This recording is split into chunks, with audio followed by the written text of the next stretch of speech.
ఇప్పుడు నేను ఎవరు అని మీరు మనం మొత్తం అంతా జరిగేది దాని మీద నేను అనే దాని గురించి తెలుసుకోవాలి. నేను ఎవరు అనేది అసలు నేను ఎవరు కంటే కూడా నేను ఏమిటి అని తెలుసుకుంటే రెండుంటే అర్థం ఒకటే కదా. రెండు అర్థం అండి ఎలా అవుతుందండి? నేను ఏంటి అంటే మీరెవరో తెలుస్తారు, మీరెవరో తెలిస్తే మీరేంటో తెలుస్తారు. మీరేంటో తెలియాలంటే మీరెవరో తెలిసినప్పుడు కదా. మీరెవరో తెలిస్తే మీరేంటో తెలుస్తారు, మీరేంటో తెలిస్తే మీరెవరో తెలుస్తారు. రెండు ఒకటే, రెండు రకాలుగా అక్కడ ఉంది. ఆ వస్తువు చూస్తే అది ఏంటో తెలుస్తుంది. అవును, అంతే కదండి. కానీ నేను తెలియబడే వస్తువు కాదు కదా. నేననేది అది స్వానుభవానికి సంబంధించింది. ఆ నేను పట్టయ్యగా ఉన్నప్పుడు పట్టయ్యగా తెలియబడుతుంది కాబట్టి నేనంటే పట్టయ్యనని చెప్పుకుంటున్నారు. ఈ పక్క నేనంటే మీరు సత్యం అని చెప్తున్నారు. తెలియబడేటప్పుడు చెప్తున్నారు ఈ మాట. తెలుసుకునే మీరు లేకుండా తెలియబడేది ఉండదే అవకాశం లేదు కదా. తెలుసుకునే మీరెవరనే దానికి మీరు కూడా సమాధానం చెప్పలేని పరిస్థితి అయిపోయింది. కానీ తెలుసు అని తెలుస్తుంది, కానీ ఆ తెలుసుకునేది ఎవరు అంటే సమాధానం కుదరదు. ఎందుకంటే ఎవరు అని చెప్పాలంటే సత్యం ఉండాలి. సత్యం తెలియబడేదిగా ఉంది. తెలియబడేదాన్ని తెలుసుకునేది మీరైనప్పటికీ మీరు వాక్కుతో చెప్పడం కుదరడం లేదు. కాబట్టి మీ వాక్కును ఆపి మౌనంగా అలాగుండి ఇవన్నీ ఎవరికి తెలుస్తున్నాయి, నాకు అని నేను అని అక్కడ ఆగితే అది మీ స్వానుభవంగా ఉంటుంది. నేను తర్వాత వచ్చిందంతా మీరు వచ్చిన తర్వాత వచ్చిందని మీ స్వానుభవానికి అందే విషయము. అది తెలియబడే దాంట్లోకి వచ్చేసి ఇది ఎట్లా అని తెలుసుకోవడానికి ప్రయత్నం చేస్తే తెలుసుకునే మీరున్నారు కాబట్టి తెలియబడేది ఉన్నది. తెలియబడేది మిమ్మల్ని విడిచి ఉండే అవకాశం లేదు కదా. మీరు మిమ్మల్ని తెలుసుకుంటున్నారు, నన్ను తెలుసుకుంటున్నారు ఏకకాలంలో. నన్ను తెలుసుకున్న సమయం అయినందు మిమ్మల్ని కూడా తెలుసుకుంటున్నారు కదా. తెలుసుకునే మీరు ఉన్నారు. ఆ మీరెవరనే దాన్ని మీరు కూడా వివరణ ఇవ్వడం కుదరని పరిస్థితి అనమాట. నన్ను మీరు చూస్తున్నారు కానీ నా అసలు మీరు చూడటం వీలు పడటం లేదు కదా. అట్లాగే మిమ్మల్ని నేను చూస్తున్నానని మీ మూలము ఏదైతే ఉన్నదో అది దృష్టిలో భాగంగా ఉండి తెలియబడదు. అలాగే వాక్కుతో కూడా చెప్పడం వీలు పడదు.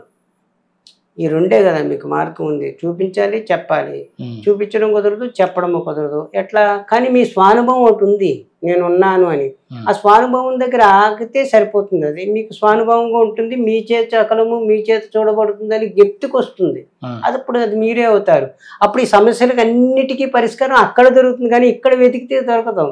ఎక్కడ సమస్య పుట్టిందో ఆ మొదలుకెళ్ళి అక్కడ చూస్తే సమస్యకు సమాధానం దొరుకుతుందే కానీ దాని నుండి బయటకు వచ్చేసి సమస్య ఎక్కడికి వచ్చేసి అసలు ఎందుకు వచ్చింది, వీళ్ళందరూ ఎందుకు వచ్చారు, ఎందుకు పుట్టారు, అసలు ఈ కర్మ ఎందుకు వచ్చింది అని మనం వెళ్తే అసలు సమస్య లేదు. ఇక్కడ దొరికే ప్రశ్నే లేదండి, దొరకదు. కానీ ఎవరికి వచ్చిందని ప్రశ్న వేసుకున్నప్పుడు నాకని జవాబు వస్తుంది. కాబట్టి నేనెవరినని ఆ నేను అని సైట్లో మీరు ఉండగలిగితే ఆ నేను వచ్చిన తర్వాత వచ్చింది తనదే తానే అని తనకి జ్ఞప్తికి వస్తుంది. దాన్నే మనం జ్ఞానం అంటున్నాము.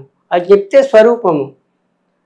ఆ జ్ఞప్తినే మెలకు అని కూడా పేరుతో చెప్తున్నారు గురువుగారు. ఆ జ్ఞప్తే మెలకు. ఆ జ్ఞప్తి నుండి జారుకుంటే ఇదంతా వచ్చింది, మనం మాట్లాడుకునేదంతా.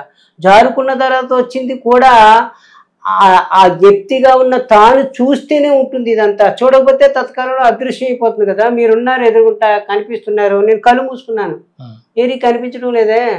మరి ఉన్నారని చెప్పాలా, లేరని చెప్పాలా? నేను వాస్తవానికి ఎలా కళ్ళు మూసుకుంటే మీరు లేరని చెప్పాలి. నా అనుభవంలో లేరు, కానీ గతం యొక్క జ్ఞాపకం చెప్తుంది. ఓ లేదు, ఇప్పుడు దాకా మాట్లాడారు కదా, నీ ఎదురుగుంటారే ఉంటారులే అని చెప్తుంది, మనసు పూరిస్తుంది.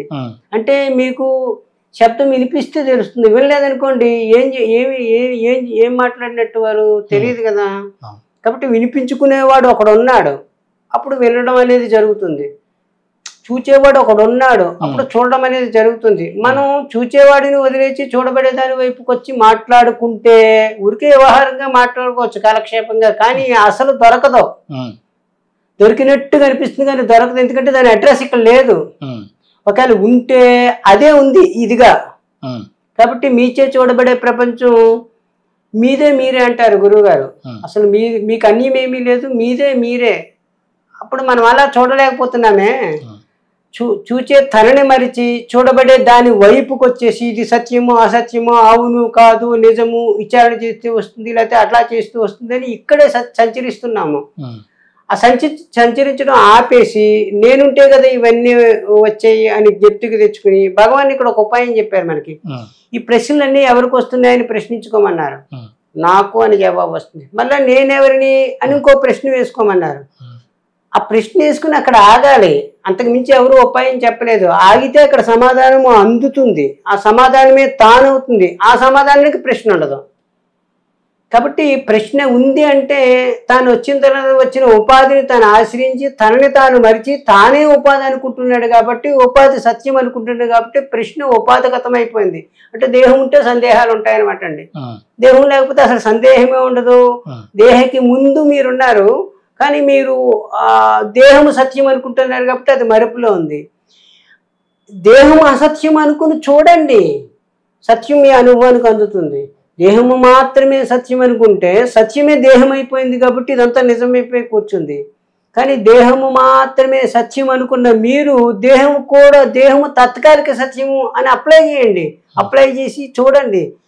అప్పుడు ఇది తాత్కాలిక సత్యం అయితే సత్యము దీన్ని ఎరిగేది, దీన్ని చూసేది, దీన్ని గుర్తించేది అది ఇది కాదు. కానీ అది ఉంటేనే ఇది ఉంటుంది అని జ్ఞప్తికొస్తుంది. జ్ఞప్తికొస్తే సమస్య తొలగిపోతుంది. అప్పటి వరకు దేహము తానే అనుకుంటున్నాడు కాబట్టి దేహగతమైన సందేహాలు కూడా వస్తావంటే ఒకవేళ క్షమించినట్టు ఉన్నా మరొక సందేహం వస్తుంది. ఒకవేళ సమాధానం చెప్పినట్టున్నా ఆ సమాధానం సరిపోదు, మళ్ళీ ఇంకోటి ఏదో వస్తుంది. ఎందుకని దేహం ఉంది కదా, దేహం ఉంటే సందేహాలు ఉండే తీరుతాయని చెప్పారు ఫైనల్ వాక్యం గురుగారు. సందేహాలు పోవాలంటే దేహముగా తాను ఉండకూడదు. మరి ఎట్లా ఉండాలి? చనిపోవాలా అని కాదు అర్థం. దేహానికి ఎడంగా ఉండి చూడాలి, దేహానికి సాక్షిగా ఉండి చూడాలి. దేహం కూడా చూడబడుతుంది అని చూడాలి. అప్పుడు చూడబడేది తత్కాలిక సత్యం అవుతుంది, చూచే తాను సత్యం అవుతుంది. అంటే ఆ వ్యక్తిగా ఉన్నప్పుడు నేను ఉన్నాను, నాచే చూడబడేది తత్కాలిక సత్యం అని ఎరుకుంటుంది. నేను ఉన్నాను, నాకు వినిపించేదంతా తత్కాలిక సత్యము.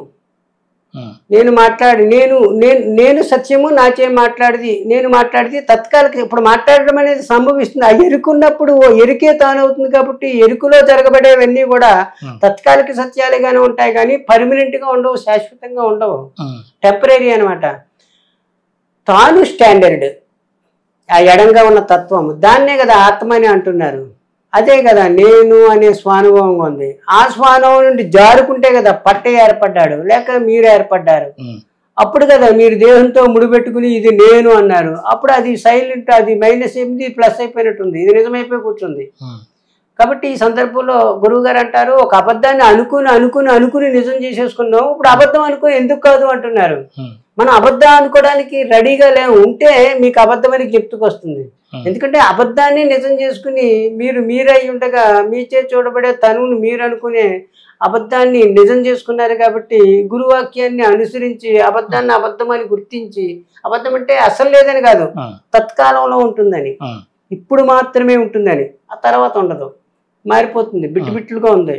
అంతా కలిపితే జీవితం అయింది, విడివిడి తీస్తే బిట్లే ఉన్నాయి నిజానికి. ఇందాకడ కథ కానీ ఇప్పుడు కథ కాదు కదా, ఇప్పుడు కథ అదే. ఇందాకడితో కలుపుకుంటే జీవితం అయింది, ఇందాకడ తీసేస్తే ఈ బిట్టే కదా ఉంది. ఆ సినిమా ఉండదు ఇంకా అక్కడ, ఏ బిట్టుగా బిట్టే మొత్తం కలిపేసుకుంటాం కాబట్టి జీవితంగా అనువులో ఉంది. కానీ మనకి అసలు జీవితమే ఉండదు, ఏ బిట్టు కాబట్టే ఉంటుంది. ఇంకా కొంచెం కుదించుకుపోయి ఇంకా సాక్షిగా మీరు ఉండగలిగితే ఆ బిట్టు రోజు బిట్టుగా ఉన్నది గంట బిట్టుగా మారుకుంటుంది, గంట బిట్టుగా ఉన్నది నిమిషం బిట్టుగా కూడా మారుకుంటుంది. ఈ నిమిషానికి ఈ నిమిషమే. ఇందాక మాట వేరు, ఇప్పుడు మాట వేరు. ఇందాక ప్రశ్న వేరు, ఇప్పుడు ప్రశ్న వేరు. ఇందాక జవాబు వేరు, ఇప్పుడు జవాబు వేరు. మారిపోతూ ఉంది కదా. ఎప్పుడో పట్టయ్య గురువు గారిని అడిగిన ప్రశ్నలు కానీ సమాధానాలు కానీ అప్పటి విషయం, అసలు సంబంధమే లేదు, మొత్తం క్లోజ్ అయిపోయింది, అకౌంటే లేదు ఇక్కడ. అప్డేట్ ఇప్పుడే పుట్టి ఇప్పుడే భూమి మీదకి వచ్చాం, ఇప్పుడే మాట్లాడుకుంటున్నాం నిజం చెప్పాలంటే. కానీ గతం యొక్క భావాలన్నింటినీ కూడా పొందుపరిచి చూసుకోవడం చేత ఇదంతా నిజం అనిపిస్తుంది. కానీ నిజానికి మీ గతానంతా ఒకసారి మర్చిపోండి, హాయిగా ఉండండి, మొత్తం అంతా మర్చిపోయి ఊరికే మీరు ఎవరంటే ఏం చెప్తారు సమాధానం? అడ్రస్ లేదు. మీరు ఎక్కడి నుంచి వచ్చారంటే సమాధానం ఏంటి? అడ్రస్ లేదు, చెప్పడం కుదరదు. అది మీ నిజం, అది మీ సత్యం. ఇప్పుడు చెప్పేదంతా గతాన్ని మీరు కంపేర్ చేసుకుని పూరించుకుని చెప్తున్నారు. గతం అనేది అప్పటికి అక్కడ జరిగిపోయింది. ఆ గతము జరగాలన్నా, ఇప్పుడు జరుగుతున్నదన్నా, తర్వాత జరగబోయేదన్నా మీరుండాలి కదా. ఆ మీరు సత్యమా కాదా అనేది మీరు గుర్తించాలి. మీరు గుర్తించిన క్షణంలో మీరు గుర్తించే వారు ఉంటారు, ఇది గుర్తింపబడేది ఉంటుంది. మీరు గుర్తించలేదనుకుంటే ఇది నిజమైపోయి కూర్చుంటుంది. ఈ నిజం నుంచి మీరు బయటకు ఎలా వస్తారు? అబద్ధాన్ని నిజం చేసుకున్నది మీరే కదా. కావాలని చెప్పేసి మీ అడ్రస్ ఫోటో మీ జేబులో పెట్టుకుని ఎక్కడున్నారు అని ఎత్తుకున్నట్టు అయిపోయింది మన పరిస్థితి. కాబట్టి వీలు పడతాని విషయం తెలిసి ఊరకునుంటే మళ్ళీ అది మీరే అవుతారు. అది స్వానుభవంగా మారుకుంటుంది. ఎందుకంటే అది మీరు భిన్నంగా లేరు, ఒకటిగానే ఉన్నారు కాబట్టి అదే మీ అనుభవం కాబట్టి జ్ఞప్తికి వస్తుంది. ఎప్పుడు ఇది కాదని ఉంటే, ఇది నిజం అనుకుంటే అది అబద్ధం అయిపోతుంది.